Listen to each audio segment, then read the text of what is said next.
Saudara-saudara jemaah Jumat yang dimuliakan Allah Subhanahu wa taala, pada awal abad ke-18, Keraton Cirebon yang merupakan wilayah daripada kekhilafahan Utsmani mempunyai seorang ulama yang juga sekaligus seorang mufti yang bernama Kiai Muqayyim.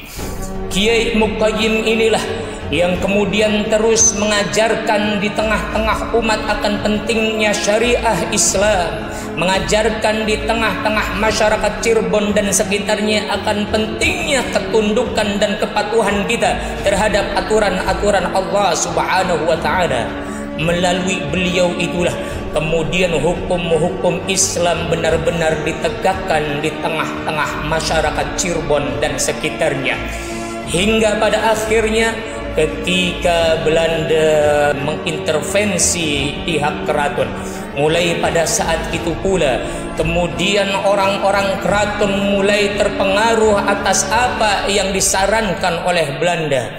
Orang-orang keraton kemudian meminta kepada Mbah Muqayyim agar kemudian mau berkompromi dengan orang-orang Belanda, yakni membagi dua hukum di tengah-tengah masyarakat Cirebon.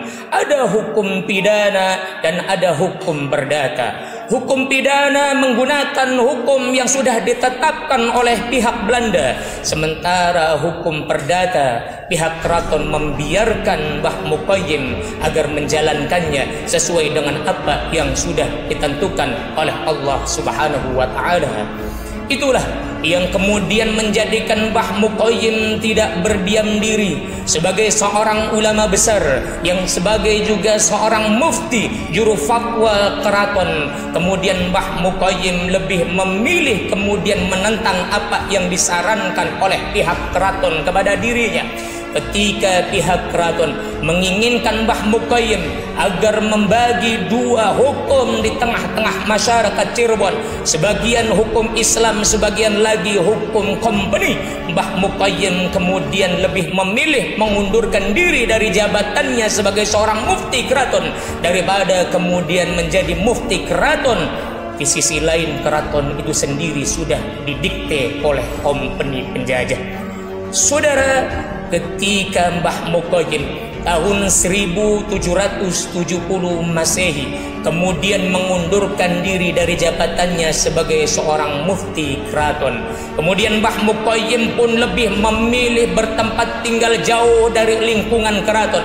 Maka Mbah Muqayyim mencari wilayah, maka berlarilah Mbah Muqayyim ke wilayah Mertabada yang saat ini disebut dengan wilayah Buntet Pesantren. Dilihat dengan apa yang dilakukan Mbah Muqayyim ini, kemudian pihak Belanda yang merupakan penjajah pada saat itu menganggap bahwa Mbah Muqayyim adalah sosok ancaman terbesar yang akan mempengaruhi rakyat Cirebon untuk kemudian melawan kebijakan-kebijakan Belanda. Ketika itu, ketika Mbah Muqayyim mulai membangun sebuah musola dan beberapa bilik untuk dijadikan kamar-kamar santri, Mbah Muqayyim pun kemudian dikejar oleh orang-orang Belanda, ingin dihabisi agar kemudian tidak ada lagi di tengah-tengah rakyat Cirebon. Maka pada saat itu Mbah Muqayyim pun kemudian lari ke wilayah Sindang Laut. Dikejar lagi, kemudian Mbah Muqayyim lari ke wilayah Beji Pemalang. Untuk apa kemudian Mbah Muqayyim lari dari satu tempat ke tempat lain, dari satu desa ke desa lain, dari satu wilayah ke wilayah lain, dikejar-kejar oleh Belanda? Karena Mbah Muqayyim lebih memilih untuk menjaga prinsipnya sebagai hamba Allah, menjaga prinsipnya sebagai seorang muslim, terlebih lagi seorang ulama. Ia pantang untuk kemudian menyerah, apalagi kemudian berkompromi dengan kaum kafir penjajah. Saudara, sejarah Cirebon adalah sejarah perjuangan ulama terhadap kekufuran. Sejarah Cirebon adalah sejarah perjuangan para ulama saleh, ulama-ulama yang ikhlas hendak membumikan hukum-hukum Allah Subhanahu wa taala, hingga kemudian Mbah Muqayyim itu walaupun harus kehilangan pangkat dan kedudukannya, walaupun harus senantiasa terancam semasa hidupnya, Mbah Muqayyim pantang surut ke belakang, ia tetap memilih untuk menolong agama Allah Subhanahu wa taala, karena dia sadar resiko ataupun konsekuensi bagi orang-orang yang mampu beriman. Akan tetapi kemudian dia tidak peduli dengan hukum-hukum Allah, tidak peduli dengan syariat Allah Subhanahu wa taala. Ada 3 konsekuensi yang akan diberikan kepada dirinya. Wa man lam yahkum bima anzalallah faulaika humul fasiqun. Barang siapa yang tidak mau berhukum dengan hukum Allah secara totalitas, secara kafah, maka dia termasuk kategori orang-orang yang fasik. Wa man lam yahkum bima anzalallahu faulaika humul zalimun. Barang siapa yang tidak mau berhukum dengan hukum Allah, faulaika humul zalimun, maka ia termasuk orang-orang yang zalim. Lebih parahnya lagi, wa man lam yahkum bima anzalallah faulaika humul kafirun. Barang siapa yang tidak mau berhukum dengan hukum Allah, terlebih lagi dia mengaku sebagai orang beriman, akan tetapi tidak peduli dengan aturan-aturan Allah, tidak peduli dengan syariat Allah, tidak peduli halal dan haram, tidak peduli hak ataupun batil, tidak peduli hitam ataupun putih, tidak peduli benar ataupun salah, faulaika humul kafirun, maka ia termasuk kategori orang-orang yang kafir. Saudara-saudara jamaah Jumat yang dimuliakan Allah Subhanahu wa taala, Mbah Muqayyim menjadi tokoh utama di balik pergerakan para ulama atas apa yang dilakukan oleh kaum kafir penjajah yang pada saat itu sudah mulai mengintervensi, mendikte keraton-keraton di wilayah Cirebon. Bagi Mbah Muqayyim tidak ada kepatuhan terhadap penguasa apabila ia sudah didikte oleh kaum kafir penjajah. Tidak ada ketundukan terhadap penguasa apabila ia sudah diintervensi oleh kaum kafir penjajah. Tidak ada kepatuhan terhadap manusia apabila ia menyuruh pada kemaksiatan kepada Allah Subhanahu wa taala. Saudara, Mbah Muqayyim inilah yang kemudian apabila kita lacak silsilahnya, ternyata beliau adalah seorang keturunan Srengseng Kabupaten Indramayu yang kemudian hijrah di wilayah Cirebon karena mempunyai nasab yang nyambung juga dengan Putri Anjasmoro yang merupakan istri daripada Raden Anom yang merupakan salah satu putra mahkota dari Keraton Kacirebonan.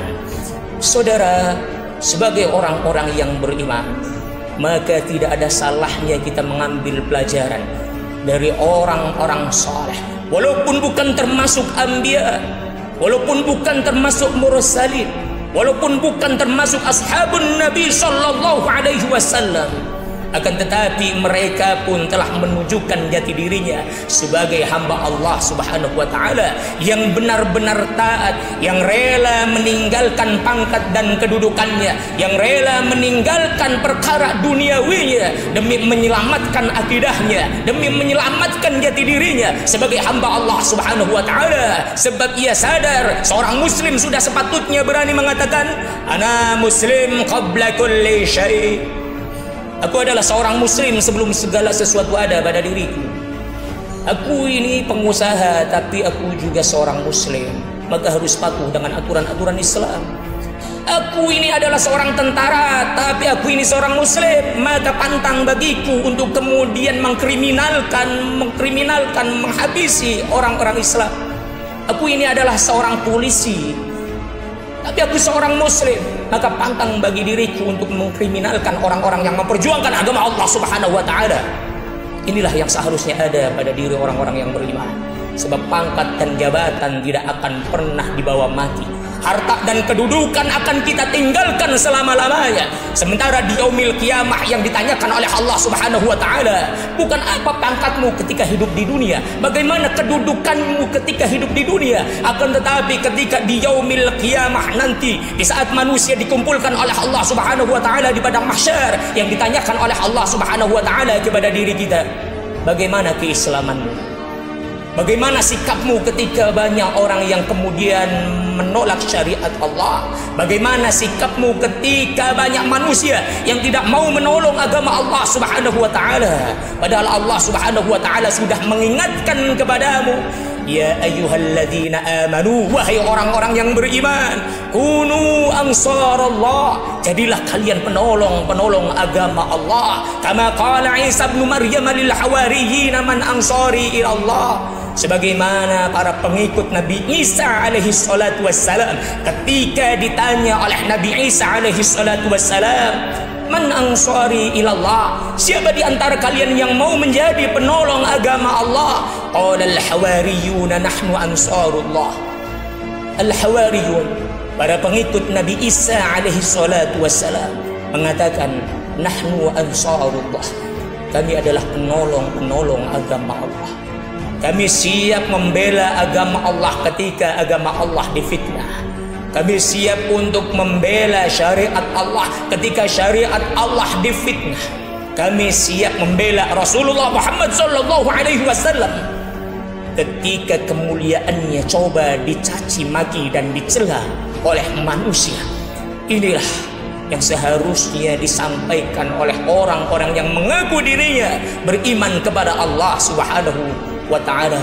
Sebab Allah pun mengingatkan kepada kita, ya ayyuhalladzina amanu, wahai orang-orang yang beriman, man yartadda minkum an dinihi fasawfa ya'tillahu biqaumin, barang siapa di antara kalian yang murtad dari agamanya.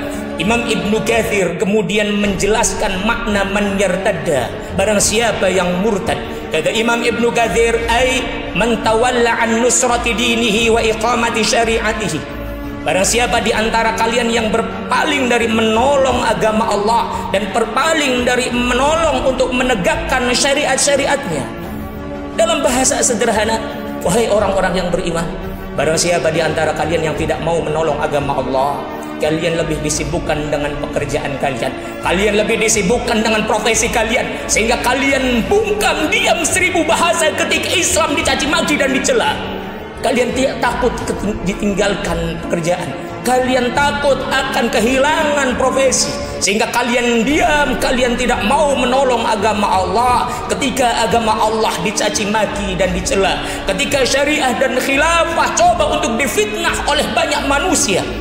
Kalian diam, tidak coba untuk membela, karena takut dituduh teroris, karena takut dituduh radikalis, karena takut dituduh garis keras, sehingga lebih memilih cari aman.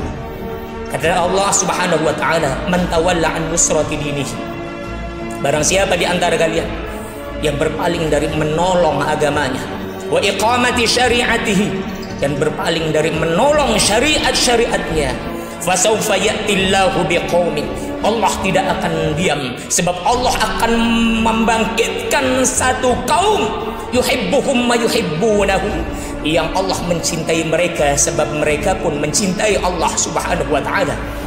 Adzillatin 'alal mu'minina, a'izzatin 'alal kafirin, kaum yang akan dibangkitkan oleh Allah itu mereka senantiasa berkasih sayang dengan sesama orang-orang yang beriman dan bersikap tegas lagi keras terhadap orang-orang yang kafir. Yujahiduna fi sabilillah, mereka bersungguh-sungguh di jalan Allah Subhanahu wa taala, wala yakhafuna laumata laim, dan mereka tidak takut dengan celaan orang-orang yang mencela, hinaan orang-orang yang menghina, ancaman orang-orang yang mengancam, sebagaimana Belanda yang mengancam Mbah Muqayyim akan menghabisinya. Mbah Muqayyim terus lantang menyuarakan kebenaran, pantang surut ke belakang, pantang untuk bungkam, untuk menyampaikan kebenaran di tengah-tengah umat manusia.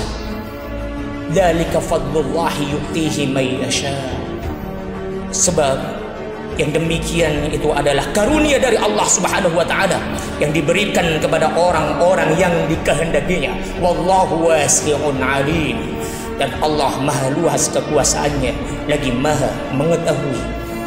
Saudara-saudara jamaah Jumat yang dimuliakan Allah Subhanahu wa taala, entah sudah berapa puluh tahun kita hidup di bumi Cirebon, entah sudah berapa lama kita menginjakkan kaki di bumi Allah Subhanahu wa taala.